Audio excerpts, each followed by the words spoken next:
Hello everyone. Welcome you to this session on revision of consolidated financial statements. मैं CA सार्थक जैन अगले कुछ minute आप लोगों के साथ इस वीडियो के माध्यम से शेयर करूंगा जिसमें हम CA final financial reporting paper का 16 मार्क का चैप्टर कंसोलिडेटेड फाइनेंशियल स्टेटमेंट को पूरी तरह से रिवाइज कर लेंगे. What we'll be doing in the next few minutes is we'll be doing a quick recap of all the adjustments which come in consolidation as a chapter.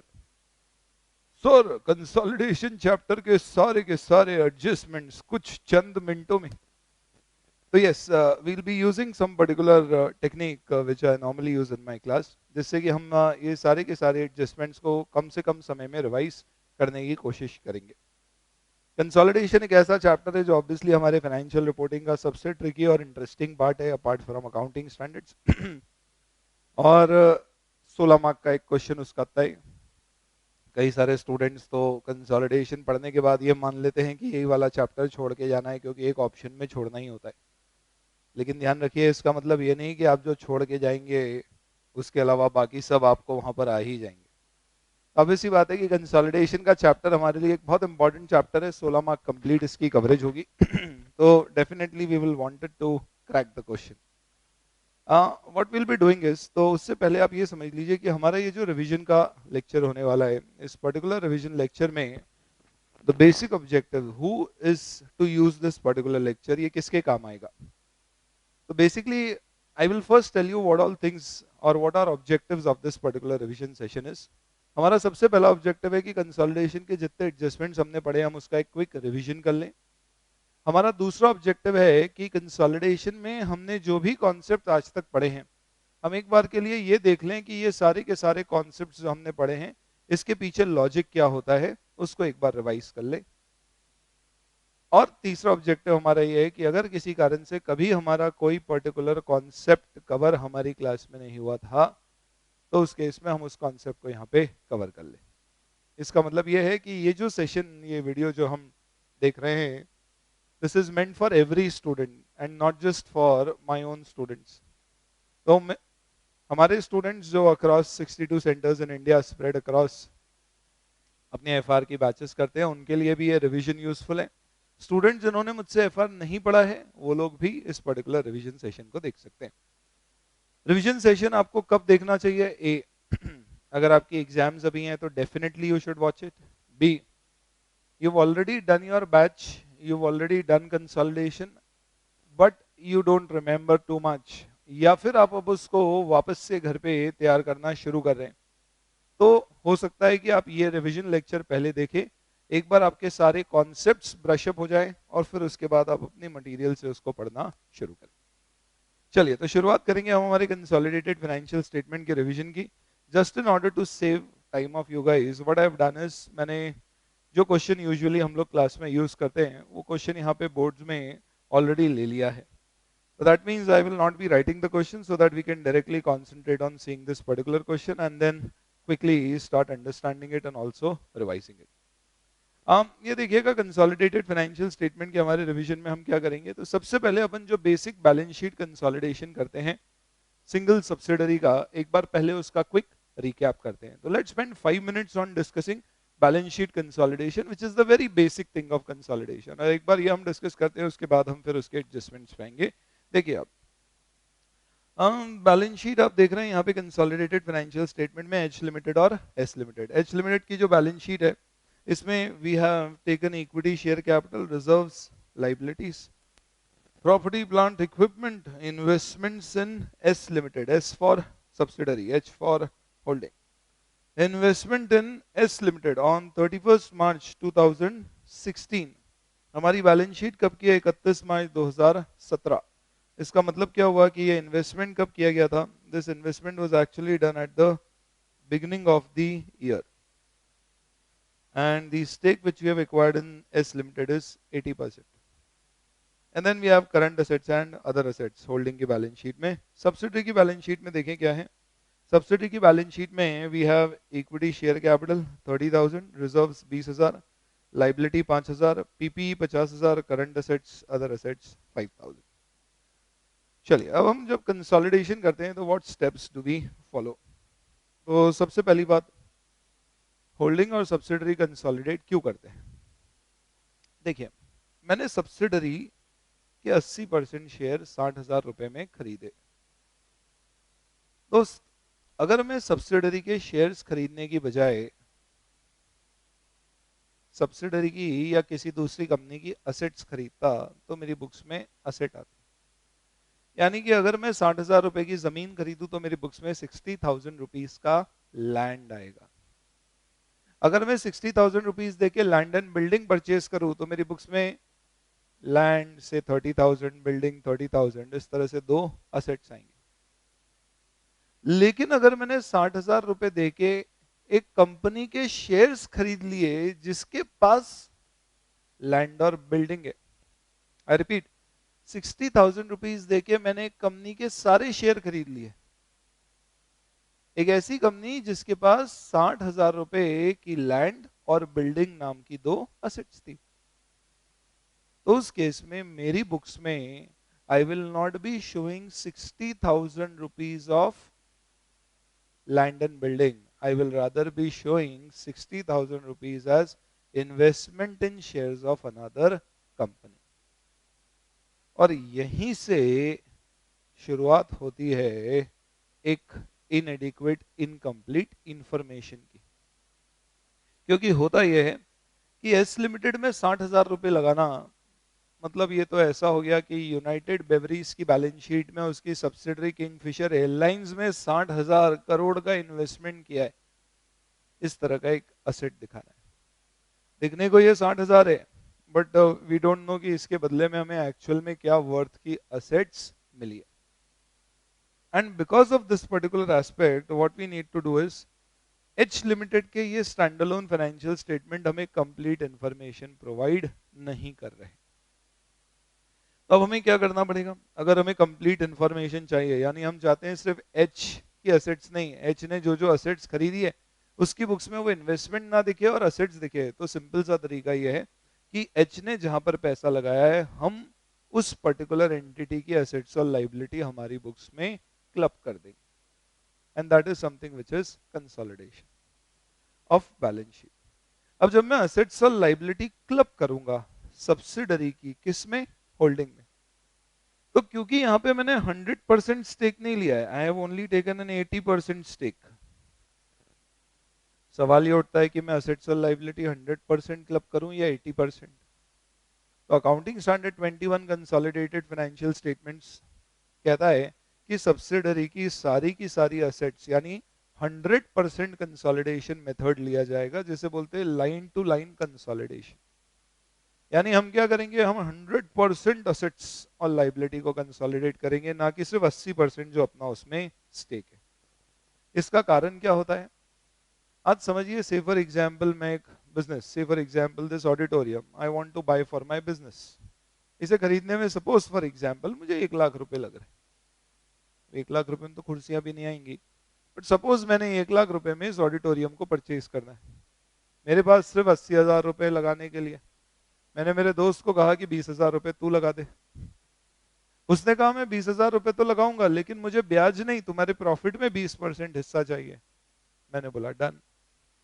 इस logic से अब क्या हुआ, ए, क्या मैंने 80,000 का ऑडिटोरियम खरीदा या 1,00,000 का, 1,00,000। बी, कितने रुपए मैंने किसी और से लगवाए, 20,000। क्या ये 20,000 रुपए मेरी लाइबिलिटी है या this is an outsiders equity participation. Sir आपका दोस्त तो इक्विटी पार्टिसिपेट कर गया क्योंकि वो प्रॉफिट शेयर मांग गया आपसे, ना कि ब्याज। दैट इज वाई हम कंसोलिडेशन में सब्सिडरी की सारी असेट्स और लाइबिलिटी को कंसोलिडेट करेंगे, ना कि सिर्फ हमारा शेयर। यानी मेरे एग्जाम्पल में 1,00,000 का ऑडिटोरियम मेरी बुक्स में आएगा, और जो पैसा बाहर वालों ने लगाया है 20%, फ्रेंड ने 20,000, जिसे हम माइनॉरिटी इंटरेस्ट के नाम से शो करेंगे, वो हम इक्विटी एंड लाइबिलिटी साइड में शो करेंगे, and that will form part of equity and not liability, because मैं मेरे फ्रेंड को प्रॉफिट्स में शेयर दूंगा, ना कि फिक्स्ड इंटरेस्ट। चलिए, तो ये तो बेसिक फंडामेंटल है। नाउ इसके बेसिस पे अब अपन कंसोलिडेशन करते हैं। इस कंसोलिडेशन में let us do one thing, equity share capital reserves हमने लिए हैं, लेट अस से for example subsidiary S limited के रिजर्व्स 20,000 रुपए दिए हुए हैं आपको 2017 के, इसका ब्रेकअप दे देता हूं मैं आपको। लेट्स से फॉर एग्जांपल अपन इसको दो पार्ट में डिवाइड कर देते हैं। रिजर्व्स हमको 20,000 दिए गए, let us say in this 20,000 reserves what we will do is, मैं कर देता हूं जनरल रिजर्व जो साल के शुरू से हमारे पास थे, say that was 15,000 rupees, and मैं कर देता हूं पी एंड एल जो मैंने 2016-17 में करंट ईयर में प्रॉफिट कमाए से 5,000 रुपीज। तो मैंने रिजर्व्स को दो पार्ट में बांट दिया, जनरल रिजर्व्स और P and L, opening reserves और करंट ईयर प्रॉफिट्स। अब अपन कंसोलिडेट करते हैं। एच और एस कंसोलिडेट करेंगे तो लॉजिक क्या होगा, लॉजिक बहुत ही सिंपल सा है, एक बेसिक अकाउंटिंग इक्वेशन समझते हैं आप लोग। एस लिमिटेड के कहना है इसे asset is equal to liability plus capital. अरे सर ये क्या कर रहे हो, सीपीटी का रिवीजन थोड़ी ना हो रहा है, अरे यार तुम देखो कॉन्सेप्ट समझा रहा हूं मैं। Asset is equal to liability plus capital, company के केस में हमको मालूम होता है कि कैपिटल को capital plus reserves and surplus लिखना सही होगा, for the very simple reason that reserves do not get added to share capital. इसी इक्वेशन को मैं कर देता हूं asset minus liability is equal to capital plus reserves. बस ये कंसोलिडेशन का फंडामेंटल है। कंसोलिडेशन में अब हम क्या करते हैं, सब्सिडरी कंपनी की एसेट्स बताओ दोस्त कितनी लेंगे, क्या करूंगा मैं, 1 लाख का ऑडिटोरियम खरीदा, 20,000 दोस्त से लगाए, बुक्स में ऑडिटोरियम कितने पे दिखाऊं बताइए, क्या मुझे 1 लाख रुपए पे ऑडिटोरियम दिखाना है या 80,000 पे, पूरे 1 लाख पे, यानी एसेट्स मेरी क्या होंगी, 100% कंसोलिडेट होंगी बैलेंस शीट में, assets. Same logic would apply to liabilities, liabilities भी क्या होंगी, 100% कंसोलिडेट होंगी, किसमें, कंसोलिडेटेड बैलेंस शीट की लाइबिलिटीज में। बहुत बढ़िया। कैपिटल का क्या करें, now this is where the catch is. अब आप देखिए कैपिटल हम देख रहे हैं सब्सिडरी की कैपिटल और रिजर्व्स, इसमें हमारा 80% स्टेक है, यानी मेरी कैपिटल और रिजर्व्स में सिर्फ 80% हिस्सेदारी है, इसका मतलब मेरे दोस्त की माइनॉरिटी की जो small minority non controlling share holder है उसका 20% स्टेक है। तो फिर क्या किया जाता है, कैपिटल और रिजर्व्स को हमें दो पार्ट में डिवाइड करना होगा, एक होगा होल्डिंग का शेयर और दूसरा होगा माइनॉरिटी का शेयर। और कंसोलिडेशन में होल्डिंग के शेयर को फर्दर डिवाइड किया जाता है दो पार्ट में, प्री एक्विजिशन दैट मींस जिस दिन हमने कंपनी में स्टेक एक्वायर किया था उस दिन कैपिटल और रिजर्व्स कितनी थी, पोस्ट एक्विजिशन उसके बाद उसमें क्या एडिशन हुआ है। सिमिलरली हम चाहें तो माइनॉरिटी में भी प्री एक्विजिशन और पोस्ट एक्विजिशन ऐड कर सकते हैं। दोस्तों कैपिटल एंड रिजर्व्स में जो पोस्ट एक्विजिशन प्रॉफिट्स में हमारा शेयर है वो पोस्ट एक्विजिशन तो क्या होगा, ये share would be added to reserves and surplus. कितना ऐड होगा, ऑब्वियसली होल्डिंग का जो शेयर है। जो माइनॉरिटी का शेयर है प्री में हो या पोस्ट में, इसे भी हम ऐड करेंगे और दिखाएंगे in the name of what, minority interest, जो क्या मानी जाएगी हमारी लाइबिलिटी नहीं, this is also a type of what, capital. फर्क सिर्फ इतना सा है कि हमारा सब्सिडरी की कैपिटल और रिजर्व्स, कौन सी कैपिटल और reserves, pre acquisition, something which existed on the date of acquisition. तो सब्सिडरी के कैपिटल रिजर्व्स में होल्डिंग का शेयर जिस दिन उसने इन्वेस्टमेंट किया था उस दिन जो उसका शेयर था, इसे हम instead of adding to shareholder funds, instead of adding to shareholder funds, हम क्या करते हैं, we will rather reduce it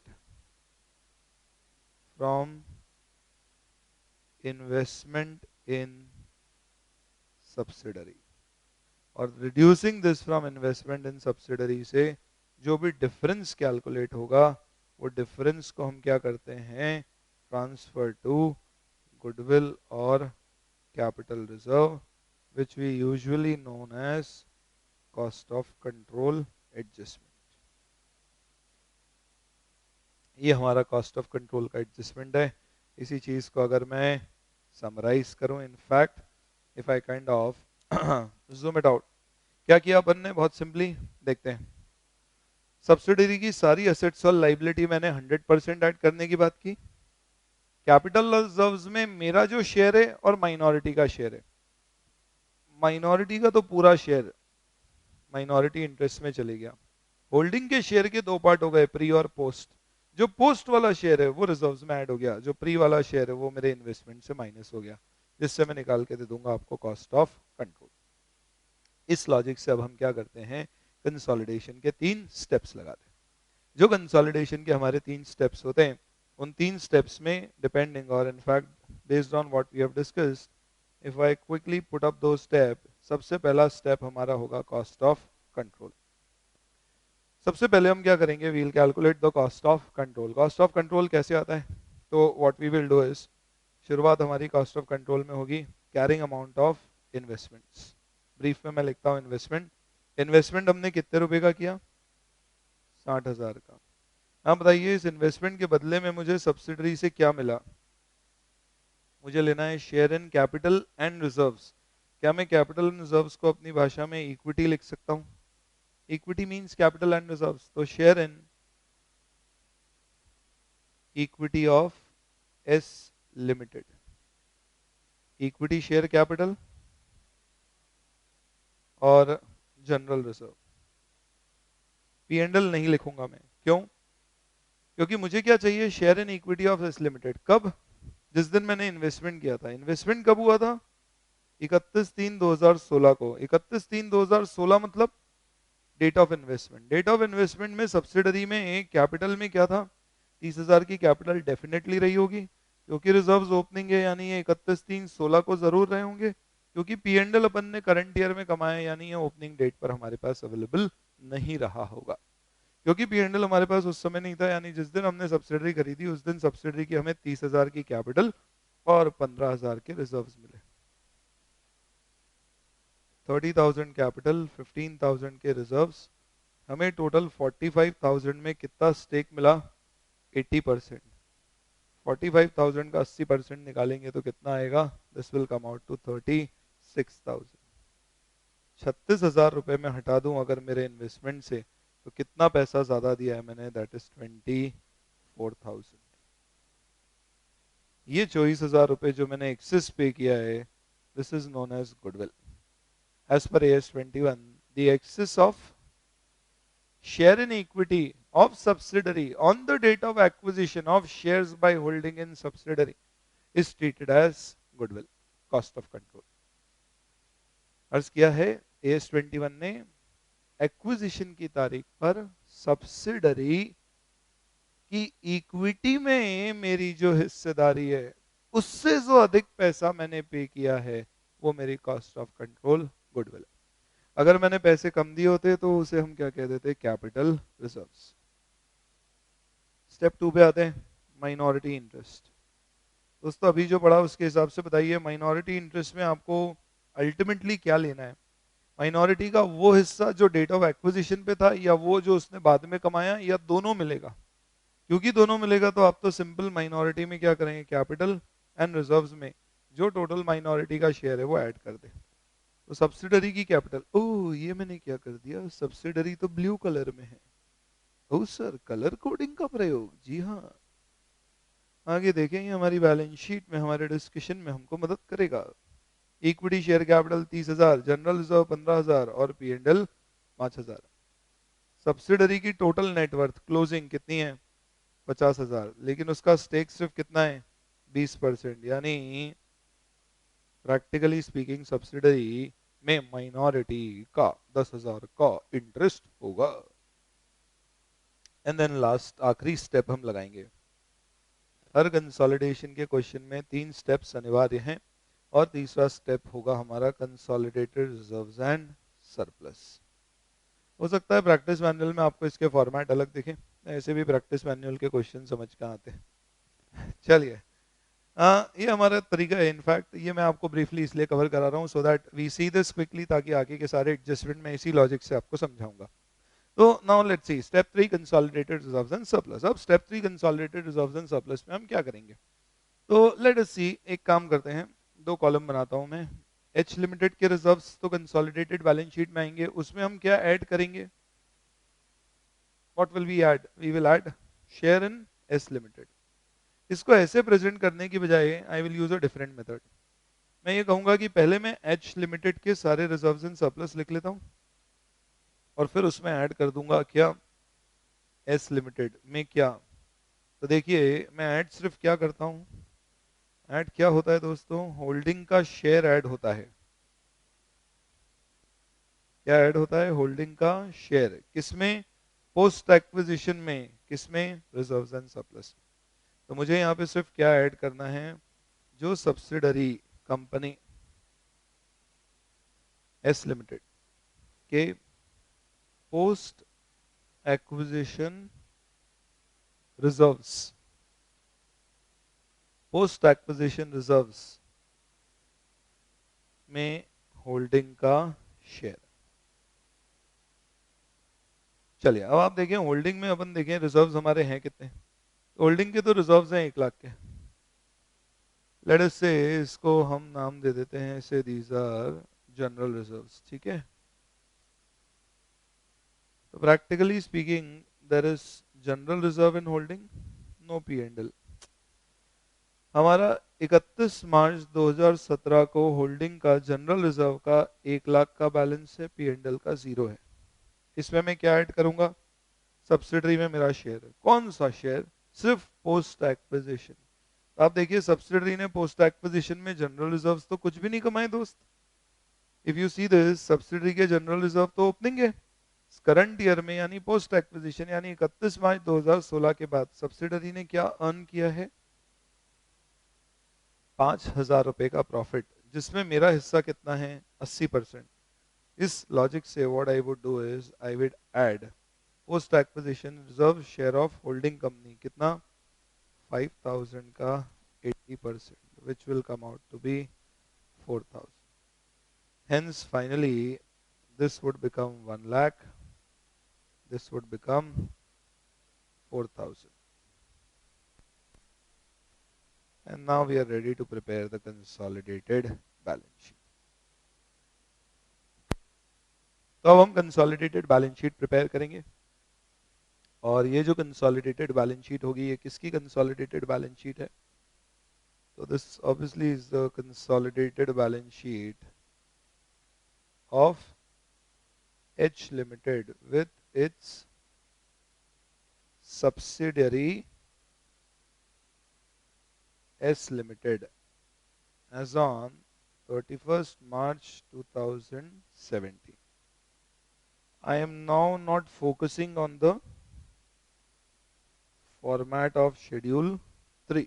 I am only focusing on the concept. Equity share capital किसका आएगा? होल्डिंग का। कितना है होल्डिंग का equity share capital? 2 lakh. Sir subsidiary के 30,000 में हमारा भी तो हिस्सा है 80%, 24,000, वो भी जोड़ो ना। ना, सब्सिडरी का इक्विटी शेयर कैपिटल कब से था? जिस दिन मैंने कंपनी में शेयर खरीदे तभी से था।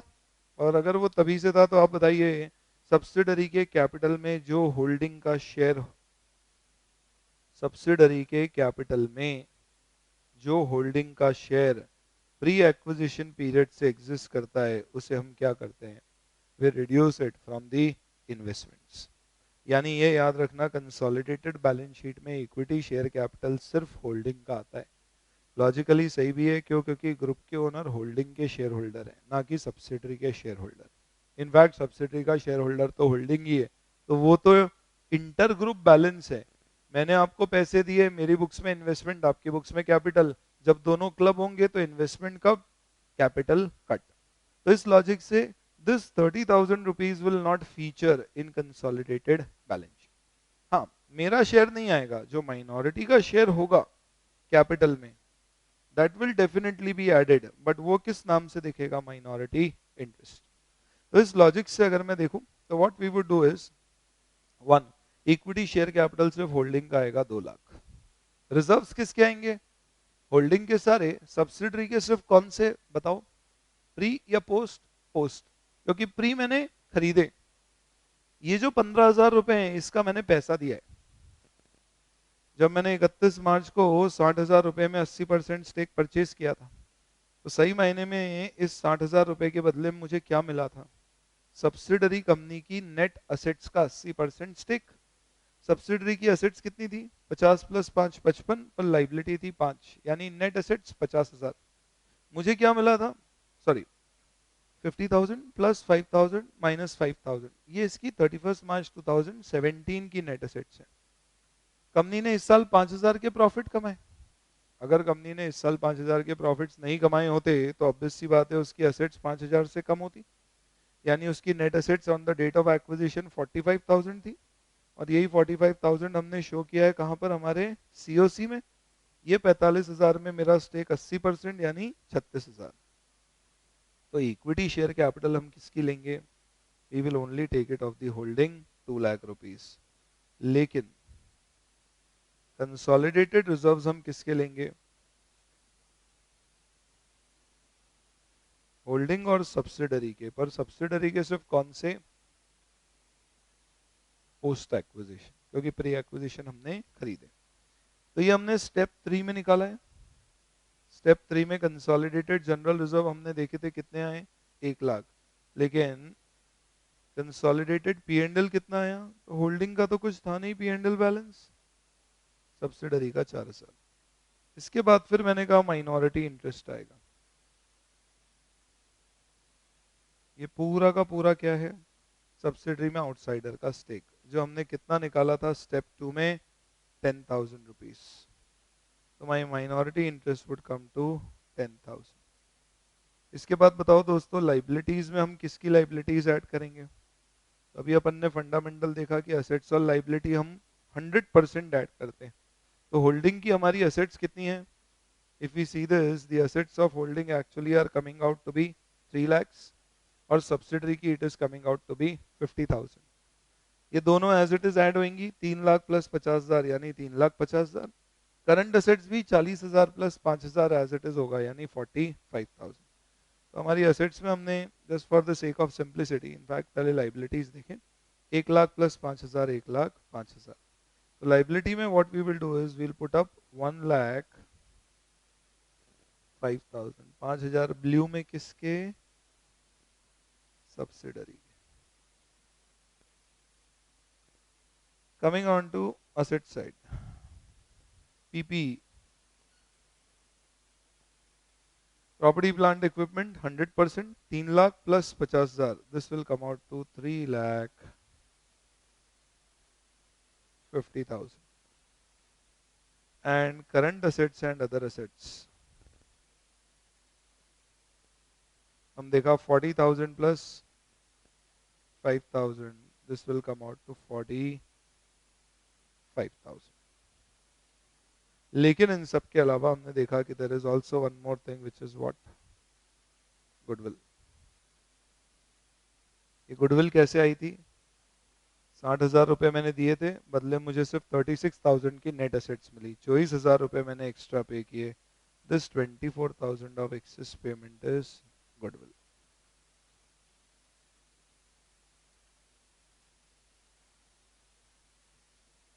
ये हमारी क्या बन गई? Consolidated balance sheet. टोटल लगाना है क्या? हाँ, वो बैलेंस शीट ही क्या जो टैली ना हो। ठीक। माइनॉरिटी इंटरेस्ट लेके आए हम स्टेप 2 से, गुडविल लेके आए हम स्टेप 1 से। ये हो गई हमारी कंसोलिडेटेड बैलेंस शीट। अब सर ये तो हम समझते हैं बहुत अच्छे से कंसोलिडेशन का प्रोसीजर, इसे क्यों रिवाइज किया? कारण इसका ये है कि इसके बेसिस पे आगे के हमारे सारे adjustments revise. Now what will be doing friends is, whatever we have done based on this, we will like to conclude a few things. And before we conclude, let me ask you some questions. कुछ सवाल पूछता हूँ आपसे। देखिए, ये हमारी consolidated balance sheet हमने बनाई। होल्डिंग और सब्सिडरी की हमारे पास क्या है, stand alone balance sheet black और ब्लू में। दो तीन सवाल आपके सामने रखता हूं मैं। पहला सवाल, अगर सपोज 2 मिनट के लिए मान लीजिए कि ये जनरल रिजर्व की बजाय ये कोई स्टैट्यूटरी रिजर्व होता, सिक्योरिटी प्रीमियम रिजर्व या डिबेंचर रिडम्पशन रिजर्व, या इनकम टैक्स में बनाया गया कोई investment allowance reserve, shipping reserve, any kind of statutory reserve, फिर क्या करते?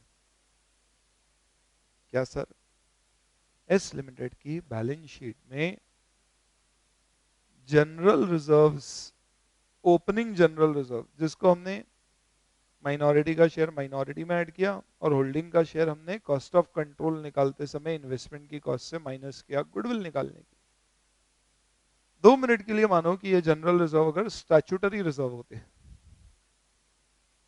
तो क्या हमारा ट्रीटमेंट यही होता या कुछ अलग होता? क्या कंसोलिडेशन इसी तरह से होता जैसे हमने, या something different? Statutory reserve sir same ही होना चाहिए। ओके नहीं सर, स्टैट्यूटरी रिजर्व्स को तो अगर हम सीओसी में ले गए तो कॉस्ट ऑफ कंट्रोल में स्टैट्यूटरी रिजर्व्स माइनस हो जाएंगे, क्योंकि ये प्री एक्विजिशन है, ये प्री एक्विजिशन है यानी ये वो रिजर्व्स है जो हमने खरीदे हैं, यानी जो मैंने 60,000 दिए उसके बदले में मुझे ये रिजर्व्स और शेयर कैपिटल मिली थी, और अगर मैंने इसको इन्वेस्टमेंट से कम कर दिया गुडविल निकालते समय तो कंसोलिडेटेड बैलेंस शीट में तो ये रिजर्व्स दिखेंगे ही नहीं, जबकि स्टैट्यूटरी रिजर्व्स तो कंसोलिडेटेड बैलेंस शीट में दिखना चाहिए। इनफैक्ट अमालगमेशन में भी हम कुछ ऐसा करते हैं, स्टैट्यूटरी रिजर्व्स तो अमालगमेशन में अलग से शो किए जाते हैं। अब आप बताइए क्या करें?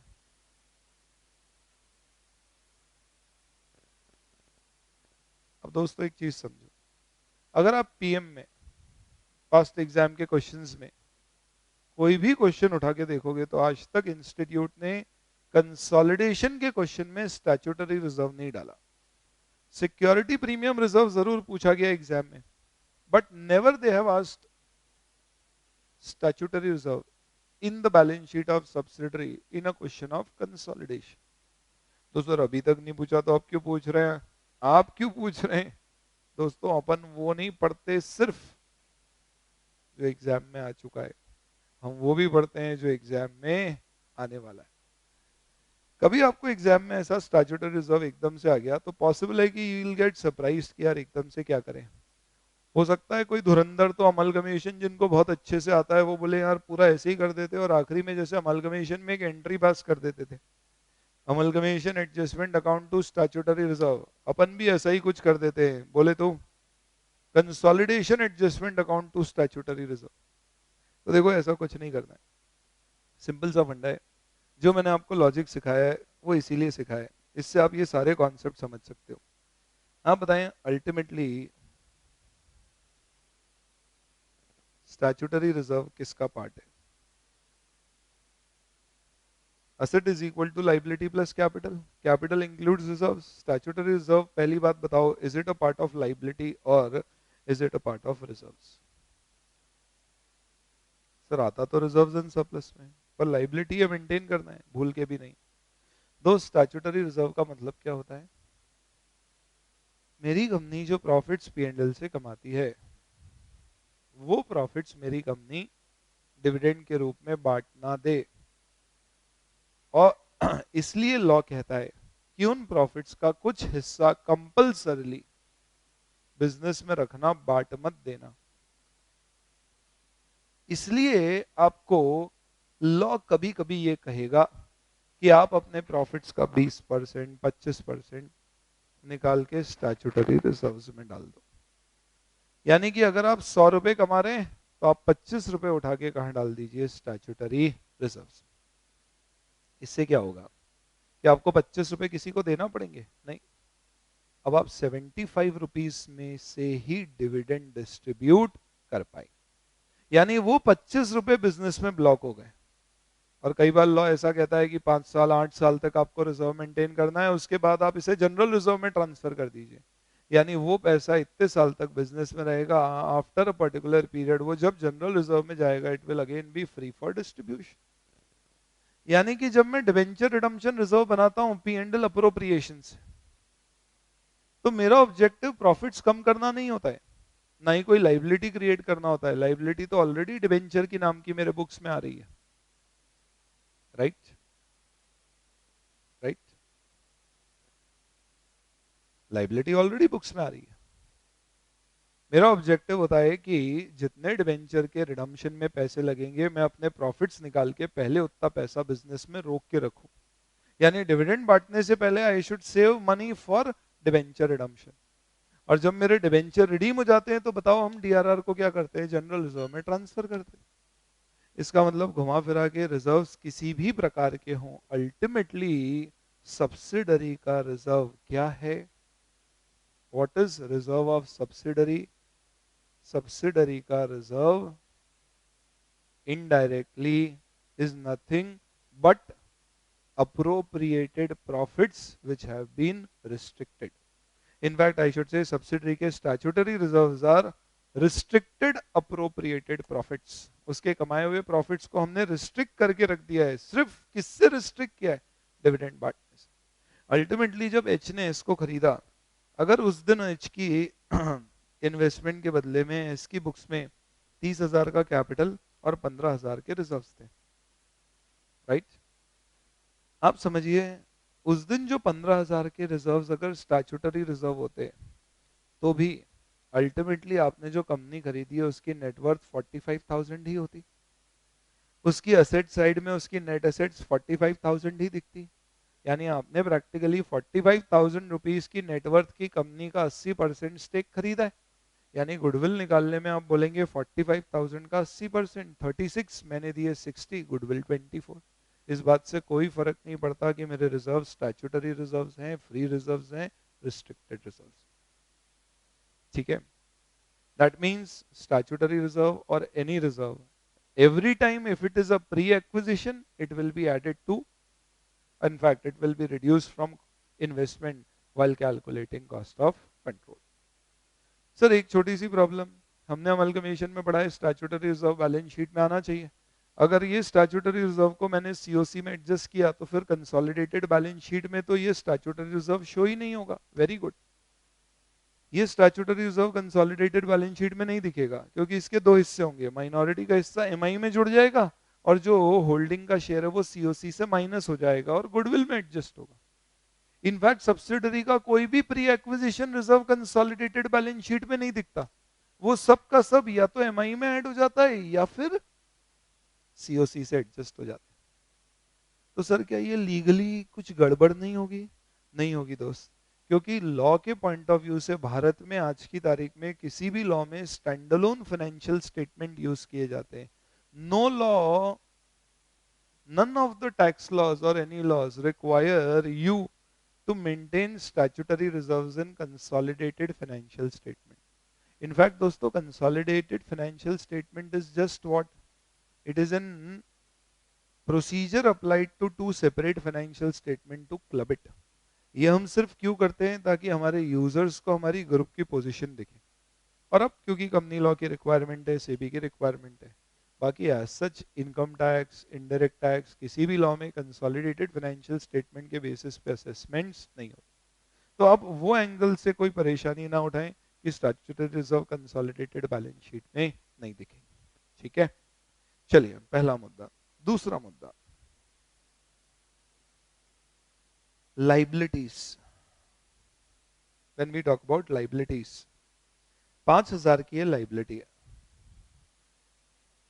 ये जो पर्टिकुलर 5,000 रुपीज की लाइबिलिटी है, इस लाइबिलिटी को मैं क्या करूंगा? I will basically do what? I will show it और add it to my own liabilities. ठीक बात है। अब इसमें एक फंडामेंटल क्वेश्चन ये उठता है कि मैं लाइबिलिटीज में अगर कभी इन्वेस्ट कर बैठा तो मैं क्या करूं? मतलब क्या ऐसा हो सकता था क्या कि होल्डिंग के इन्वेस्टमेंट्स इन एस लिमिटेड में पॉसिबल था क्या ऐसा कि होल्डिंग ने जो एस लिमिटेड में पैसा लगाया है वो एस लिमिटेड के शेयर्स की बजाय डिबेंचर्स में भी पैसा लगाया हो और ये लाइबिलिटी डिबेंचर्स की हो, क्या ऐसा पॉसिबल है? क्वाइट पॉसिबल, हो सकता है। तो फिर एक बात बताओ दोस्त, अगर मैंने सपोज सब्सिडरी के 100% डिबेंचर खरीदे होते, मैंने लिखा है ना current asset and other assets, suppose 2 minute के लिए मान लो other assets includes investment in 100% of debentures of subsidiary for 6,000 rupees. Debenture subsidiary बढ़िया ब्याज दे रहा था, तो मैंने 5,000 का डिबेंचर 6,000 में खरीद लिया। है कितने का आप देखो यहाँ पे, 5, मैंने कितने में खरीदा देखो, 6। अगर ऐसा होता दोस्त तो मुझे बताओ आप क्या करते? जब आप बैलेंस शीट कंसोलिडेट करते, होल्डिंग के current assets and other assets में 6,000 रुपीज के डिवेंचर्स हैं और सब्सिडरी की लाइबिलिटी साइड में 5,000 की लाइबिलिटी है, क्या ये दोनों 100% कंसोलिडेट हो जाएं, यानी कि लाइबिलिटी 5 से बढ़ जाए और मेरे एसेट 6 के एडेड एडेड रहें, या इनको सेट ऑफ कर दे? लॉजिकली समझना, आप लोगों ने आईपीसीसी में ब्रांच अकाउंट्स पढ़ा। मैंने अपनी ब्रांच को 100 रुपए दिए, ब्रांच ने मुझसे 100 रुपए लिए। जब मैं ब्रांच के साथ क्लबिंग करता हूं तो मेरी बुक्स में अगर ब्रांच 100 डेबिट आ रहा है और ब्रांच में एचओ 100 क्रेडिट आ रहा है, अपन दोनों को सेट ऑफ कर दे। इसी लॉजिक से मेरी बुक्स में अगर डेटर आ रहा है 1 लाख का सब्सिडरी और सब्सिडरी की बुक्स में क्रेडिटर आ रहा है 1 लाख का होल्डिंग, जब मैं दोनों की बैलेंस शीट क्लब करूंगा तो आप समझिए होल्डिंग सब्सिडरी एक एंटिटी हो गई।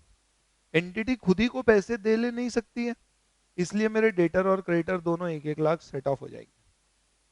पर डेटर क्रेडिटर एचओ ब्रांच में प्रॉब्लम क्या नहीं होती है, मैंने 100 रुपए दिए तो आपको 100 रुपए ही मिले।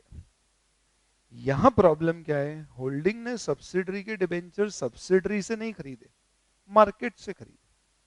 आप सब्सिडरी, मैंने आपसे 5,000 का डिबेंचर लिया होता तो 5 में मिलता, अनलेस प्रीमियम पे इशू होता, वो बाद में डिस्कस करते। मैंने आपसे 5 का डिबेंचर लिया तो 5 में ही लिया होता, पर मैंने आपके 5,000 के डिबेंचर आपसे नहीं लिए, आपने पहले ही किसी को इशू कर रखे हैं, क्योंकि रेट ऑफ इंटरेस्ट बहुत ज्यादा है तो वो मार्केट में प्रीमियम में कोट हो रहे। मैंने उस आदमी को 6,000 दे के आपके 5,000 के डिबेंचर ले लिए। मेरी बुक्स में एसेट आ रहा है कितने पे, 6,000, पर आपकी बुक्स में लाइबिलिटी कितने की है, 5,000। अब ऐसी सिचुएशन में क्या करेंगे, स्क्रीन, ऐसी पर्टिकुलर सिचुएशन में क्या करेंगे? मैंने 6,000 दिए, वो जीरो हो जाएगा, आपकी लाइबिलिटी 5,000 की जीरो हो जाएगी। मैंने कितने पैसे ज्यादा दिए आपको, 1,000 रुपए। ये 1,000 रुपए क्या मैं सीओसी में रखूंगा? क्या मैं इसे कॉस्ट ऑफ कंट्रोल में ऐड कर सकता हूं दोस्त? यस और नो? नहीं सर, कॉस्ट ऑफ कंट्रोल में ऐड थोड़ी ना करेंगे। क्यों भाई? जैसे तुमने 60,000 रुपए दिए, किसके? 60,000 दिए थे आपने, किसके दिए थे 60,000? इक्विटी शेयर्स के। कितने? 80%। तो हमें 45,000 का 80% मिला था, 45,000 का 80%, 36,000। तो मैंने 60,000 दिए 36 के बदले, 24,000 I have transfer to COC. इसी तरह से अगर मैंने 6,000 रुपए दिए 5,000 की लाइबिलिटी के बदले, तो 1,000 सीओसी में ऐड होना चाहिए। सर नहीं, क्यों? सर सीओसी पढ़ो ना, फुल फॉर्म देखिए, आप क्या कर रहे हो? अच्छा बताओ क्या है full form? Sir COC means cost of control. Sir भला आप बताइए, डिबेंचर खरीदने से कोई कंट्रोल आता है? हाँ यार, बात तो सही बोल रहे हो तुम। तो कंट्रोल तो आया ही नहीं सर, और अगर कंट्रोल नहीं आया तो इसका मतलब क्या हुआ? इसका मतलब ये हुआ कि ये सीओसी में तो नहीं आ सकता। बहुत बढ़िया यार, दिल जीत लिया तुमने, क्या जवाब दिया, एक नंबर। इसका मतलब ये बात हो गई कि हमने 6,000 दिए, बदले में हमारे पास आपके 5,000 के डिबेंचर आए।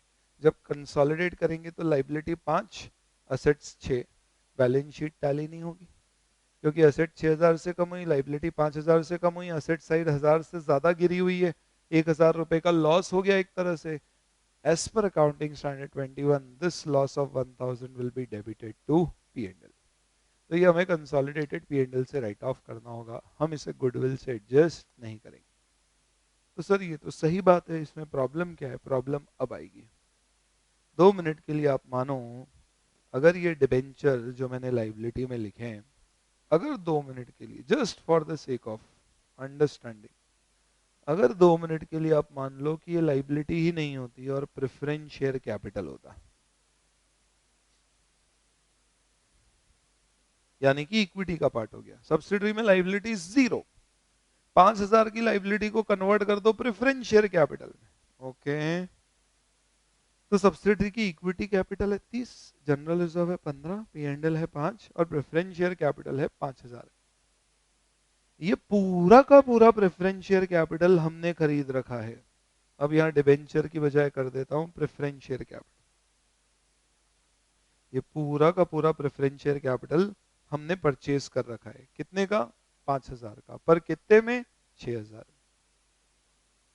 अब आप बताओ क्या करोगे?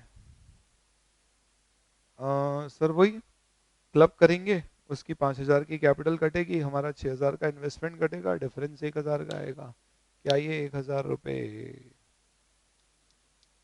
क्या ये 1,000 रुपए जैसा डिबेंचर में आपने पी&एल से लॉस मान के डेबिट किया था, क्या वैसा ही ये 1,000 रुपए अब आप पी&एल से लॉस में डेबिट करोगे या सीओसी में ऐड करेंगे? सर ये तो सीओसी में ऐड करेंगे। अच्छा, क्यों? सर ये तो कैपिटल है, डिबेंचर लाइबिलिटी थी, दोनों चीज ही अलग है। अच्छा, डिबेंचर में तो तुमने कंसेप्ट ये दिया था कि डिबेंचर में एक्स्ट्रा पेमेंट को सीओसी में ऐड नहीं करने का कारण, डिबेंचर के एक्स्ट्रा पेमेंट को सीओसी में ऐड नहीं करने का कारण ये था कि डिबेंचर से कंट्रोल नहीं आता। तो मुझे बताओ दोस्त, प्रेफरेंस शेयर से भी कंट्रोल कहाँ आ रहा है? क्या प्रेफरेंस शेयर से कंट्रोल आता है या इक्विटी शेयर से आता है? इक्विटी शेयर से। और अगर प्रेफरेंस शेयर से कंट्रोल नहीं आता तो कॉस्ट ऑफ कंट्रोल में इन्वेस्टमेंट सिर्फ किसका लिया जाना चाहिए? Equity share capital of subsidiary. जबकि हमको पता है कि हम ऐसा नहीं करते। AS21 कहता है cost of control is excess of share in equity. In fact, what it says is cost of control is excess of investment in capital of subsidiary. Capital यानी equity और preference. Over and above the share in equity, not equity share capital, equity of subsidiary on the date of acquisition.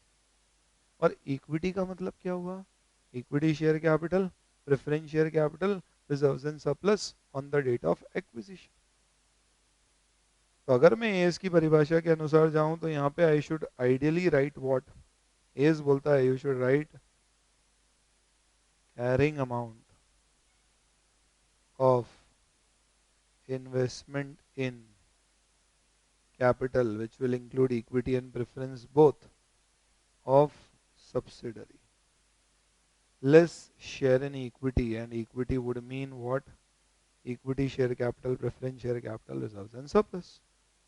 यानी कि preference share capital में 1,000 रुपए ज्यादा दिए तो वो सीओसी में ऐड होंगे, लेकिन डिबेंचर पे 1,000 ज्यादा दिए तो वो सीओसी में ऐड नहीं होगा। इसका कारण क्या है? The reason for this is accounting standard की डेफिनेशन। एएस की डेफिनेशन में ये कहा गया है कि आप carrying amount of investment in capital लेंगे, रिड्यूस करेंगे शेयर इन इक्विटी से। Investment in debenture is not investment in capital, but investment in preference share of subsidiaries investment in capital. Share in equity में equity शब्द में preference share capital आएगा, debenture नहीं आएगा, इसलिए इसमें प्रेफरेंस ऐड कर। अरे सर ये तो अच्छी बात नहीं है, आपने बोल दिया ये ऐसा बोलता है तो ऐसा करो। लॉजिक क्या है दोस्त? इसके पीछे लॉजिक, एक कहानी है। ब्रीफ में इसका सारांश उस कहानी का इतना सा है कि हमारा ये अकाउंटिंग स्टैंडर्ड AS21 बना कहां से? As per the international standards. If you actually go to IFRS 100 एंड in fact IFRS 10 Ind AS 110 consolidated financial statement, ये सब फंडे वहां से आए। वहां पे ये डेफिनेशन दी है, हमने एज इट इज इसको यहां पर पुल कर लिया। लेकिन वहां पे और यहाँ पे कैपिटल और इक्विटी की परिभाषा में फर्क है। आईएफआरएस में प्रेफरेंस शेयर कैपिटल अगर कन्वर्टिबल प्रेफरेंस शेयर है तो कैपिटल मानी जाती है, पर रिडीमेबल प्रेफरेंस शेयर कैपिटल है तो डेट मानी जाती है। इंडिया में एएस में आज की तारीख में ऐसा नहीं है, और हमारे कोर्स में कंसोलिडेशन सिर्फ एज पर अकाउंटिंग स्टैंडर्ड है, as per Ind AS IFRS नहीं है। As per accounting standard capital में क्या आएगा? Equity share capital, preference share capital. As पर आईएफआरएस कैपिटल में क्या आएगा? Equity share capital, convertible preference share capital. यानी एज पर India preference share capital convertible हो या ना, दोनों केस में वो कैपिटल में आता है, इसलिए सीओसी में आता है। जबकि आईएफआरएस में सिर्फ कन्वर्टेबल प्रेफरेंस शेयर कैपिटल को इक्विटी के साथ जोड़ के कैपिटल में ऐड करते हैं, और इसलिए वहां पर अगर कन्वर्टेबल प्रेफरेंस शेयर कैपिटल है तो उसका ट्रीटमेंट वैसा ही होगा जैसा इंडिया में अभी हम कर रहे हैं, लेकिन अगर वो रिडीमेबल प्रेफरेंस शेयर कैपिटल है तो उसका ट्रीटमेंट डिबेंचर जैसा होगा।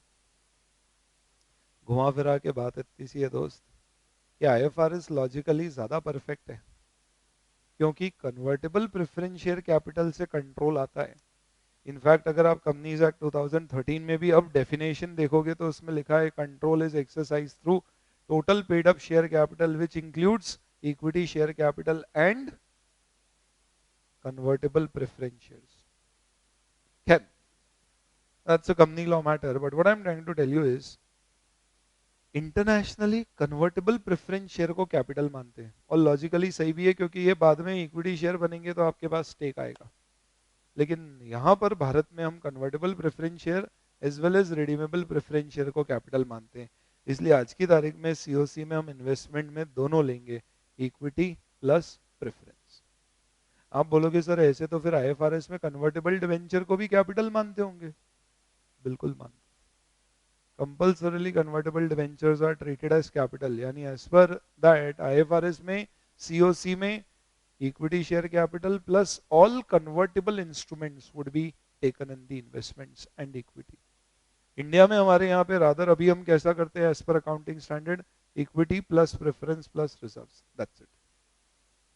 ठीक है, चलिए ये बात है हमारे लॉजिक फंडामेंटल सीओसी कैसे आता है।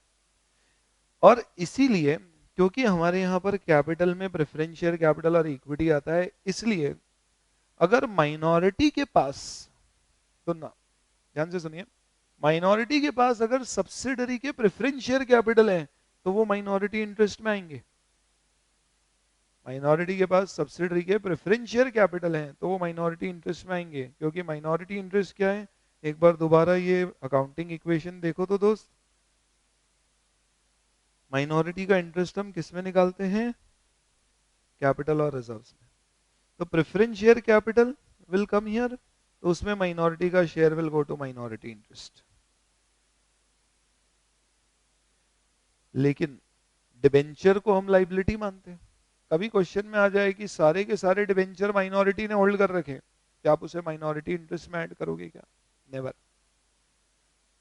डिबेंचर होल्ड माइनॉरिटी ने होल्ड किए हैं तो वो बुक्स में लाइबिलिटी ही दिखेगा, माइनॉरिटी इंटरेस्ट में नहीं आएगा। क्यों? दो कारण। पहला, लाइबिलिटी को हम क्या करते हैं? 100% कंसोलिडेट करते हैं। प्रेफरेंस शेयर कैपिटल को हम क्या करते हैं? माइनॉरिटी के शेयर माइनॉरिटी में ऐड करते हैं। और लॉजिक इसका ये है, मैंने आपको बताया था 1 लाख का मैंने ऑडिटोरियम लिया, 20,000 दोस्त से लगाए, दोस्त ने कहा मुझे 20% प्रॉफिट शेयर चाहिए, इसलिए दोस्त का पैसा मेरे लिए लाइबिलिटी नहीं इक्विटी है। पर अगर मुझे दोस्त 50,000 रुपए लोन के तौर पे और दे तो वो तो मेरी बुक्स में लाइबिलिटी आएगा। इसी तरह से माइनॉरिटी ने शेयर खरीदे तो माइनॉरिटी इंटरेस्ट में जाएगा, लेकिन अगर डिबेंचर खरीदे तो वो लाइबिलिटी है हमारे लिए, क्योंकि उस पर हमको फिक्स ब्याज देना होगा। तो that is why minority interest also and COC also would only include equity share capital and preference share capital and share in reserves. ठीक है बॉस, चलिए बहुत अच्छी बात। और एक आखिरी चीज इन सब कॉन्सेप्ट्स में जो मुझे आपसे पूछना है, अगर कभी सब्सिडरी की बुक्स में फिक्टिशियस एसेट आते हैं, फिक्टिशियस एसेट ये क्या होता है? सर ये तो पहले आते थे ना, डेफर्ड रेवेन्यू एक्सपेंडिचर वगैरह, आजकल कहाँ आते? AS 26 इंटेंजिबल एसेट आने के बाद preliminary expense, startup cost, deferred revenue expenditures, ये सब तरह के खर्चों को पहले ही साल P&L में वन शॉट राइट ऑफ करना होता है। यानी ये सब खर्चे अब P&L में पूरे राइट ऑफ होंगे, यानी बैलेंस शीट में कैरी फॉरवर्ड नहीं हो सकते। लेकिन आज भी कुछ फिक्टिशियस एसेट जैसे discount on issue of shares तो नहीं लिख सकते क्योंकि अब शेयर डिस्काउंट पे इशू नहीं होते, debentures, discount on issue of debenture आज भी अकाउंटिंग स्टैंडर्ड्स में डेफर करके हौले हौले डिबेंचर पीरियड, डिबेंचर की टर्म में राइट ऑफ किया जा सकता है। तो हो सकता है मैंने डिबेंचर डिस्काउंट पे इशू किया, 5 साल का डिबेंचर, 5,000 का डिस्काउंट, तो हर साल 1,000 राइट ऑफ होगा। तो पहले साल 5,000 में से एक राइट ऑफ हुआ, 4,000 का बैलेंस आएगा किसमें? Balance sheet. अब सपोज 4,000 का बैलेंस आ रहा है, तो अब मैं इसका क्या करूं? क्या इसे असेट्स की तौर पे 100% क्लब कर दूं, यानी कंसोलिडेटेड बैलेंस शीट में 4,000 का unreturned of discount on debenture add कर दूं? What should I do? दोस्त देखो, वापस से आ जाओ अपनी इस अकाउंटिंग इक्वेशन में, मुझे बताओ इस अकाउंटिंग इक्वेशन में आप क्या करते? Discount on issue of debenture या इस तरह के फिक्टिशियस असेट्स को क्या असेट्स में ऐड करना पसंद करते, या कैपिटल प्लस रिजर्व से माइनस करना पसंद करते? यानी ये जो हमारी इक्वेशन यहाँ पे आपको दिख रही है, इस इक्वेशन में बताइए what you would have preferred. क्या आप इसे असेट माइनस लाइबिलिटी में असेट्स में ऐड करते, या इधर कैपिटल प्लस रिजर्व्स में आप मानते कि ये हमारे रिजर्व से माइनस होना चाहिए? क्यों? क्योंकि ultimately it is a loss to be written off. हाँ सर, रिजर्व से माइनस होना चाहिए था। और अगर मैं बोलता हूँ रिजर्व से सारे फिक्टिशियस एसेट्स माइनस होना चाहिए थे, इसका मतलब भी क्लियर है। अब आप क्या करोगे? होल्डिंग का शेयर है, अगर प्री एक्विजिशन है तो आप उसे सीओसी में एडजस्ट करना, पोस्ट एक्विजिशन है तो आप उसे रिजर्व्स में एडजस्ट करना। माइनॉरिटी का जो हिस्सा है वो माइनॉरिटी के पूरे इंटरेस्ट में ऐड हो जाएगा। फर्क सिर्फ ये है कि ये फिक्टिशियस एसेट आपके माइनॉरिटी इंटरेस्ट या कंसोलिडेटेड रिजर्व्स को बढ़ाएंगे नहीं, क्या करेंगे? कम करेंगे। यानी इसको याद रखने का एक बहुत आसान तरीका बताता हूँ, आप इसे सिर्फ और सिर्फ एक नेगेटिव P&L बैलेंस जैसा ट्रीट कर लो, नेगेटिव रिजर्व। अगर सब्सिडरी में लॉस होते तो आप क्या करते? प्री एक्विजिशन होते तो सीओसी में एडजस्ट करते होल्डिंग का शेयर, पोस्ट एक्विजिशन होते तो ऐड करते कंसोलिडेटेड रिजर्व्स में, और माइनॉरिटी का शेयर ऐड करते माइनॉरिटी में। क्योंकि ये लॉस है तो लॉस को क्या करेंगे? सीओसी में एडजस्ट करेंगे। पोस्ट एक्विजिशन है तो होल्डिंग के प्रॉफिट से कम करेंगे, माइनॉरिटी का शेयर है तो माइनॉरिटी इंटरेस्ट में कम करेंगे, सिंपल। ठीक है? मालूम है मैंने ये सब करके क्या किया है? आपको सिर्फ एक बेसिक फंडामेंटल बता दिया कि सब्सिडरी की बैलेंस शीट को अब आप बैलेंस शीट की बजाय देखो asset minus liability, capital plus reserve. Asset 100%, liability 100%, capital plus reserves, holding का शेयर, माइनॉरिटी का शेयर, माइनॉरिटी का पूरा एमआई में जोड़ दो, होल्डिंग के शेयर को फिर दो पार्ट में ले आओ। कितना? होल्डिंग का वो शेयर जो हमने खरीदा है डेट ऑफ एक्विजिशन पे, जो नेटवर्थ थी सब्सिडरी की, इसको हमने कमाया नहीं है, खरीदा है। इसे हम हमारे इन्वेस्टमेंट से कम करके सीओसी निकाल लो। उसके बाद जो सब्सिडरी के रिजर्व्स बढ़े या कम हुए, ये हमारे प्रॉफिट्स या लॉस है, इसे हम हमारे कंसोलिडेटेड रिजर्व्स में ऐड कर दें। इसके बेसिस पे हमें ये 3 स्टेप्स लगाना है। कंसोलिडेशन के किसी भी क्वेश्चन में ये 3 स्टेप्स होंगे, जिसे आप 3 वर्किंग नोट्स बोल सकते हो। और इन पूरे डिस्कशन में हमने स्पेशली 3 चीजों के बारे में डिस्कस किया। पहला, स्टैट्यूटरी रिजर्व्स होंगे तो क्या होगा? हमने बोला नॉर्मल रिजर्व जैसा ही ट्रीटमेंट होगा। दूसरा, investment of holding in subsidiaries debenture या प्रेफरेंस शेयर्स हैं तो क्या होगा? हमने कहा अगर आप इन्वेस्टमेंट सब्सिडरी के प्रेफरेंस शेयर में करोगे तो उसे कैपिटल मानना, भारत में ऐसे ही होता है, एएस में ऐसे ही होता है। लेकिन अगर आप इन्वेस्टमेंट डिवेंचर्स में करोगे तो उसे लाइबिलिटी मानना। Same logic applies to minorities investment in preference shares and debentures. और तीसरा मुद्दा हमने डिस्कस किया, कभी कोई फिक्टिशियस एसेट आए तो उसको negative reserve, negative P and L balance loss मानते हुए रिजर्व्स एंड सरप्लस से एडजस्ट कर देना। इसके बेसिस पे I am showing you one formula. ये नॉर्मली वो बोर्ड नोट्स हैं जो हम क्लास में यूज करते हैं, ये वो फॉर्मूला है जो स्टूडेंट्स को इन जनरल मैं नोट कराता हूँ क्लास में। This particular formula is something which I am showing you. This is the most comprehensive formula which you will find on cost of control, minority interest and consolidated reserves and surplus. दोस्तों इस फॉर्मूले में जितने possible adjustment आज तक exam में आए हैं या आने वाले, कोई भी क्वेश्चन उठा लीजिए कंसोलिडेशन का, सीओसी का, कैलकुलेशन इस फॉर्मूले के किसी भी आइटम से बाहर नहीं जाएगा। Let us see what the formula is. First we will see carrying amount of investment. Carrying amount यानी जो बुक्स में होल्डिंग की इन्वेस्टमेंट की वैल्यू आ रही है, इसके बारे में अपन नेक्स्ट रिवीजन सेशन में इसके बारे में चर्चा करेंगे। Less share in equity of subsidiary on the date of acquisition, जिसमें क्या क्या आएगा देखो, share in equity, share capital, preference share capital, all मतलब convertible as well as redeemable. अभी एएस में ऐसा ही होता है। सर इंडेस में क्या होता है? इंडेस आईएफआरएस जैसा चलता है, तो सर उसमें सिर्फ कन्वर्टेबल प्रेफरेंस शेयर आएगा क्या? हाँ। तो सर इंडेस तो हमारे कोर्स में, हाँ। तो फिर कंसोलिडेशन में हमारा वो क्वेश्चन एज पर इंडेस भी पूछा जा सकता है? नहीं, आपके कोर्स में कंसोलिडेशन का चैप्टर सिर्फ एज पर अकाउंटिंग स्टैंडर्ड है, नॉट एज पर इंडेस। ध्यान रखना आपके कोर्स में एएस विथ इंडेस है, ना कि एएस एंड इंडेस। तो हमारा प्रेम प्राइमरीली किससे है? पहला प्यार हमारा कौन है? Accounting standard. उसके साथ अब हम क्या पढ़ रहे हैं? इंडेस। इसलिए कंसोलिडेशन एज पर एएस ही करेंगे। चलिए देखें क्या क्या लेस करना है। Share in equity, share in preference, share in all pre acquisition undistributed reserves. Undistributed यानी जो सब्सिडरी की बुक्स में आ रहे हैं, लेकिन ये सब चीजें तो प्लस इक्विटी का पार्ट है। ये दो चीजें इक्विटी को कम करेगी। क्या? Pre acquisition losses of subsidiary and miscellaneous expenditure और fixed assets balance of subsidiary. कब के? On the date of acquisition. इससे आप शेयर इन इक्विटी निकालो, this will give you cost of control और कैपिटल माइनॉरिटी इंटरेस्ट। ठीक है sir, ये हम चाहते थे नोट कर ले, ऐसा फॉर्मूला तो मिलना ही नहीं है। आप चिंता मत करिए। If you want to have these particular things you can see my number, I will give you, share you my WhatsApp number. आप अपना ईमेल आईडी व्हाट्सएप कर सकते हैं वहां पर, वहां से we will share you these PDF files and subsequent revision notes also.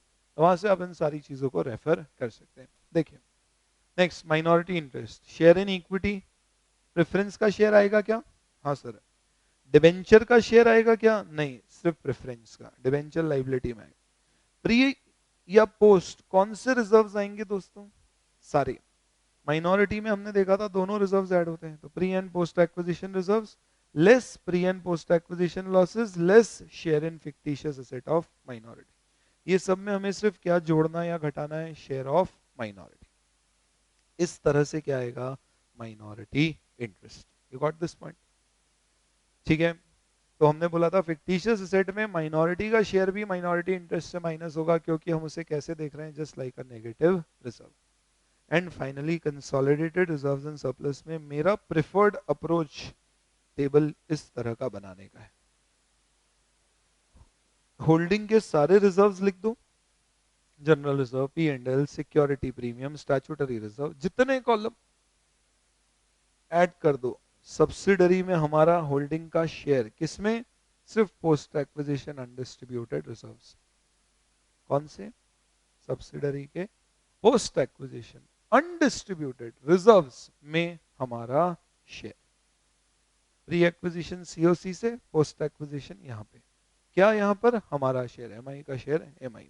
अलग अलग हेड में जितने सब ऐड कर दीजिए, ये टोटल आपके कंसोलिडेटेड रिजर्व्स एंड सरप्लस। तीन स्टेप्स, ये तीन स्टेप्स लगा के आपका क्या हो जाएगा? This will actually give you all your adjustments of consolidation. ठीक है दोस्त, और ये सारे एडजस्टमेंट्स के कुछ की पॉइंट्स हैं जो मैंने यहाँ पे नोट कर रखे हैं। दीज की पॉइंट्स बेसिकली शो व्हाट, की things which you should remember when you basically talk on consolidation. ठीक, क्या है की चीजें, इसको अगर आपने सुन लिया तो जितने आपके कॉन्सेप्ट्स आगे कहीं भी हिलते हैं, परेशान होते हैं, वो सब क्लियर रहेंगे। सबसे पहला, प्रिपेयर कंसोलिडेटेड फाइनेंशियल स्टेटमेंट। मेरी important thing is to segregate pre and post holding के लिए, क्योंकि प्री कहाँ जाता है, सीओसी में, और पोस्ट में प्रॉफिट्स में हमारा शेयर कहाँ जाता है, कंसोलिडेटेड रिजर्व्स। सेकंड, सब्सिडरी के प्री एक्विजिशन रिजर्व्स, होल्डिंग का शेयर सीओसी से कम होगा, माइनॉरिटी का शेयर एमआई में ऐड होगा, यानी सब्सिडरी का pre acquisition reserve consolidated balance sheet में कभी नहीं दिखेगा, क्योंकि एमआई का शेयर उसमें ऐड हो गया, होल्डिंग का शेयर सीओसी से माइनस हो गया, गुडविल से एडजस्ट हो गया। सब्सिडरी के सिर्फ post acquisition shares consolidated balance sheet में दिखते हैं। एमआई का शेयर एमआई में ऐड होता है, वो तो नहीं दिखेगा, पर होल्डिंग का शेयर होल्डिंग के रिजर्व्स में ऐड होगा। तो post acquisition reserve of subsidiary added to consolidated reserves and surplus, इसलिए ये दिखेगा, एंड एडेड टू माइनॉरिटी। देखो ये लिखा है मैंने क्या, therefore only post acquisition reserves of subsidiary are included in consolidated balance sheet. ठीक है, इक्विटी शेयर कैपिटल और preference share capital consolidated balance sheet में सिर्फ होल्डिंग का आएगा, क्योंकि सब्सिडरी में जो हमारा प्रेफरेंस और इक्विटी में हिस्सा है, वो हमारा हिस्सा सीओसी से एडजस्ट होगा और माइनॉरिटी का हिस्सा एमआई में ऐड होगा, यानी हमारी कंसोलिडेटेड बैलेंस शीट में कैपिटल में कोई एडिशन नहीं होता है, कैपिटल सिर्फ होल्डिंग की आती है। ठीक है, कंसोलिडेशन का गुडविल या कैपिटल रिजर्व आज की तारीख में एक एडजस्टमेंट है, जिसके बेसिस पे हम consolidation, basically it's a difference of investment made minus net assets. ठीक, होल्डिंग के प्री और पोस्ट प्रॉफिट को अलग करने की कोई जरूरत कभी भी नहीं होती है। हम सब्सिडरी के प्रॉफिट्स में देखते हैं कितना खरीदा और कितना हमने कमाया, होल्डिंग के कभी भी देखने की जरूरत नहीं। ठीक है, और आखिरी मुद्दा है, माइनॉरिटी का इंटरेस्ट हमारे लिए इक्विटी का पार्ट है, ना कि liability. So this last point basically talks about that minority interest represents equity and not a liability. ये हमारे कोर फंडामेंटल्स हैं। दिस वाज रिवीजन लेक्चर 1, जिसमें मैंने consolidation of balance sheet with single subsidiary के सारे कॉन्सेप्ट्स लिए, और अब कंसोलिडेशन के सारे एडजस्टमेंट्स अगर आप देखेंगे तो यहां पर मैंने 10 केसेस में इन सारे एडजस्टमेंट्स को डिवाइड कर रखा है। दोस्तों, ये सबसे कॉम्प्रिहेंसिव एनालिसिस होगा कंसोलिडेशन के सारे एडजस्टमेंट्स का। कंसोलिडेशन के अगर आपने क्वेश्चंस किए होंगे तो आपने देखा होगा आपके सामने क्या क्या एडजस्टमेंट आते हैं। आपने देखा होगा सबसे पहले तो बेसिक क्वेश्चंस आते हैं कंसोलिडेशन में, जिसमें प्रॉफिट लॉस होते हैं, डिविडेंड के एडजस्टमेंट होते हैं, कई बार सब्सिडरी बोनस शेयर बांटती है, सब्सिडरी की उसमें प्रेफरेंस शेयर कैपिटल होता है, हॉट आजकल बहुत चल रहा है, इंस्टीट्यूट खूब पूछ रहा है, इसका ट्रेंड है। सब्सिडरी के डिबेंचर्स में अगर आपने पैसे लगाए तो ऑब्वियसली हमने अभी जो डिस्कस किया वो बेसिक फंडामेंटल किया, पर हो सकता है डिबेंचर में भी बहुत सारे टाइप्स हो, accrued, cumulative, accrued, convertible, non convertible. फिर आपने कंसोलिडेशन में देखा होगा रिवैल्यूएशन रिजर्व्स के एडजस्टमेंट आते हैं। फिर कई बार मल्टीपल एक्विजिशन होता है, हम एक से ज्यादा बार में शेयर्स एक्वायर करते हैं। केस एट एक एक्सक्लूसिव डिस्कशन है जो हम करेंगे, जिसमें कई बार सब्सिडरी का शेयर मैंने खरीदा 100 में से 60, तो वो मेरी क्या बन गई, सब्सिडरी। अब सब्सिडरी ने 100 शेयर और इशू किए और मैंने नहीं खरीदे, तो मेरा सब्सिडरी में 100 में से 60 का स्टेक अब 200 में से 60 हो जाएगा, यानी 30%, यानी मेरा कंट्रोल खत्म, यानी एक तरह से सब्सिडरी मेरी बिक गई, जबकि एक्चुअल में मैंने शेयर्स तो बेचे ही नहीं। ऐसी सिचुएशन में बहुत ही स्पेशल कंसोलिडेशन होता है, and this is something which is exclusive. इस तरह का एक क्वेश्चन बहुत ही सिंपल एग्जाम में अभी तक पूछा गया, इसका एक डिटेल डिस्कशन केस 8 में आता है। And then case 9 basically is what, case 9 में भी talk about all inter company transfers. आपने देखा होगा क्वेश्चंस में बहुत बार अपस्ट्रीम डाउनस्ट्रीम ट्रांजैक्शंस होते हैं, उसके सारे पॉसिबल एडजस्टमेंट। देखो अपन कैसे पढ़ेंगे यहाँ पे, इनको कैसे रिवाइज करेंगे पता है? नॉर्मली आप अपस्ट्रीम डाउनस्ट्रीम में देखते हो तो क्या देखते हो? होल्डिंग ने गुड्स सब्सिडरी को बेचे, प्रॉफिट में या लॉस में। सब्सिडरी ने गुड्स होल्डिंग को बेचे, प्रॉफिट में या लॉस में।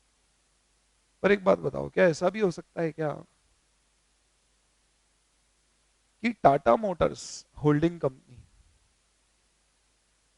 ने टाटा मोपेड्स, उसकी सब्सिडरी जो टू व्हीलर बनाती है, टाटा मोटर्स ने टाटा मोपेड्स को गाड़ी बेची? Tata motor holding, Tata moped subsidiary. Tata motor की बुक्स में ये क्या आएगा? Sale of goods. लेकिन टाटा मोपेड्स की बुक में ये क्या आएगा? Purchase of fixed assets. यानी मैं गुड्स बेच रहा हूं, आप फिक्स्ड एसेट खरीद रहे हो। ऐसी सिचुएशन में क्या होगा? What will happen in such a case? यहां सेल है, वहां परचेज नहीं है, वहां फिक्स्ड एसेट है। ऐसे एडजस्टमेंट्स भी आते हैं। और इन सब एडजस्टमेंट्स में अगर आप देखोगे तो मैंने क्या बोला, एक होल्डिंग ने सब्सिडरी को बेचा, सब्सिडरी ने होल्डिंग को बेचा। दूसरा, प्रॉफिट में या लॉस में। तीसरा, मैंने गुड्स बेचे आपने गुड्स खरीदे, या मैंने गुड्स बेचे आपने फिक्स्ड एसेट खरीदा। एक और पॉसिबिलिटी होती है प्री और पोस्ट। मैंने सब्सिडरी को गुड्स बेचे थे जब वो मेरी सब्सिडरी नहीं थी, लेकिन बाद में वो मेरी सब्सिडरी बन गई और अब मैं उसे कंसोलिडेट कर रहा हूं। यानी ऐसे प्रैक्टिकली 2+2+2+2 यानी 2 × 2 × 2 × 2 ऐसे इतने सारे एडजस्टमेंट्स बन सकते हैं। हम यहाँ पे उसको बहुत ही सिस्टमैटिक तरीके से एकदम क्विकली 5 से 7 मिनट में इसको रिवाइज करेंगे। तो this is basically case 9, inter company transfers. And then the last case is all the other adjustment, जिसमें इस तरह की सारी चीजें डिस्कस होंगी, जैसे अकाउंटिंग पॉलिसी अलग है, अकाउंटिंग पीरियड अलग है होल्डिंग और सब्सिडरी का, फिक्टिशियस एसेट्स हमने बात की सब्सिडरी में, कभी इन केस कॉर्पोरेट डिविडेंड या डिविडेंड डिस्ट्रीब्यूशन टैक्स का कोई एडजस्टमेंट आ गया, सब्सिडरी ने डिविडेंड बांटा, कंटिंजेंट लाइबिलिटीज हैं सब्सिडरी की, कंसोलिडेशन की गुडविल को अमोर्टाइज करने की बात है। तो मैंने क्या किया है, जितने पॉसिबल एडजस्टमेंट एग्जाम में आए या आ सकते हैं उनको लॉजिकली इन 10 केस में बांट दिया। दोस्त, हमारा ऑब्जेक्टिव इन केसेस का रिवाइज करने का जब हम लेक्चर रखेंगे क्या होगा, इनको अगर आपने एक बार रिवाइज कर लिया तो कंसोलिडेशन के क्वेश्चन में जितने एडजस्टमेंट्स आते हैं आपको सारे एडजस्टमेंट्स कंसेप्चुअली समझ में आ जाएंगे। फिर आपसे गलती हो सकती है तो सिर्फ क्लेरिकल एरर जो प्रैक्टिस कर करके खत्म होती है, लेकिन कंसेप्चुअली आप कोई क्वेश्चन पढ़ोगे, अप्रोच क्या होती है स्टूडेंट्स के साथ हम जब पढ़ाते हैं तो अप्रोच क्या रहती है? जब हम कंसोलिडेशन का एक क्वेश्चन देखते हैं जिसमें 6 एडजस्टमेंट आ गए, हमको क्वेश्चन बहुत भारी लगता है।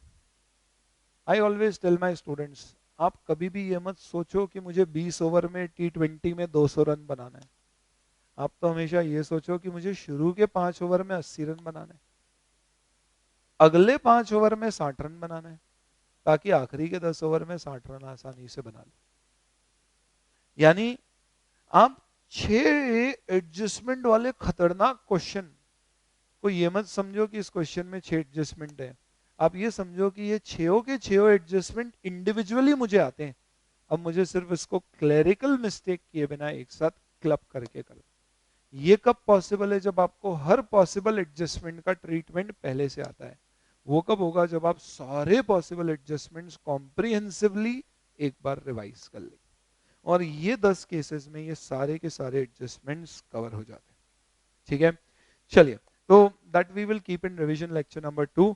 आई होप पहले रिवीजन लेक्चर का हमारा ऑब्जेक्टिव क्या था? कंसोलिडेशन चैप्टर करने से पहले उसका पूरा फंडामेंटल प्रोसेस कैसे चलता है रिवाइज करना।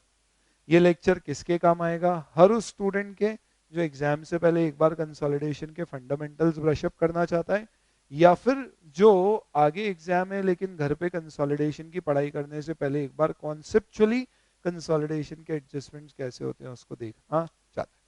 I hope the lecture would be useful for you. I am sharing you my mobile number. This is the WhatsApp number which you can use. ये WhatsApp number 9826023534. This WhatsApp number is where you can actually put up your email IDs. There I would be able to share the board notes, ये जो notes मैंने यहाँ पे बनाए हैं, plus इसके अलावा आप चाहें तो you can also send me a mail if you have any queries. I would appreciate अगर आप लोग यूट्यूब पर जहाँ ये वीडियो देख रहे हैं, if you put in your comments so that the next revision lecture which I come up with, I can incorporate those changes also.